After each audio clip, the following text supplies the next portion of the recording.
பௌத்த விகாரை நிர்வாகத்தில் தலையிடுவதை நிறுத்த வேண்டும், சர்ச்சையை கிளப்பிய தேரரின் கருத்து.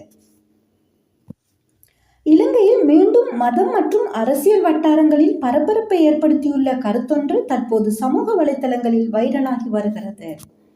ராஜாங்கனை சத்ததாரண தேரர் வெளியிட்டுள்ள கருத்தில், பௌத்த விகாரைகளின் நிர்வாகத்தில் அரசாங்கம் தலையிடுவதை உடனடியாக நிறுத்த வேண்டும் என கடுமையாக தெரிவித்துள்ளார். இந்த கருத்து வெளியாகியதிலிருந்து சமூக வலைதளங்களில் பல்வேறு விவாதங்கள் எழுந்துள்ளன. சிலர் தேரரின் கருத்தை ஆதரித்து மத நிறுவனங்கள் சுயாதீனமாக செயல்பட வேண்டும் என கூறி வருகின்றனர். மற்றொரு தரப்பினர் நாட்டின் சட்ட அமைப்புகளுக்குள் அனைத்து நிறுவனங்களும் இருக்க வேண்டும் என்று கருத்து தெரிவித்து வருகின்றனர்.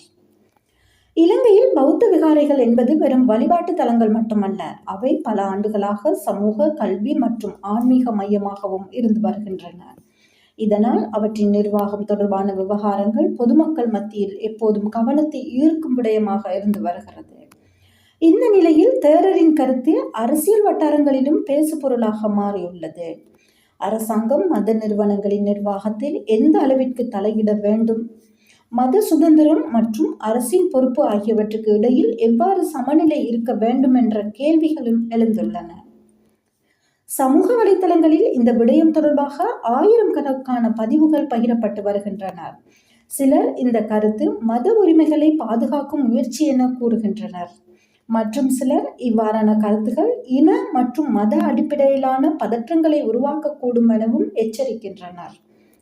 இதற்கிடையில் இது குறித்து அதிகாரப்பூர்வ அரசாங்க பதில் இதுவரை வெளியாகவில்லை. ஆனால் இந்த விவகாரம் தொடர்ந்தும் நாட்டின் அரசியல் மற்றும் சமூக சூழலில் முக்கிய பேசுபொருளாக மாறி வருகிறது. இந்த விடயம் தொடர்பாக உங்கள் கருத்துக்கள் என்ன?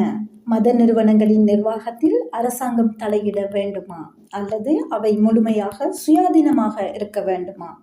உங்களது கருத்துக்களை கீழே பதிவிடுங்கள். நன்றி.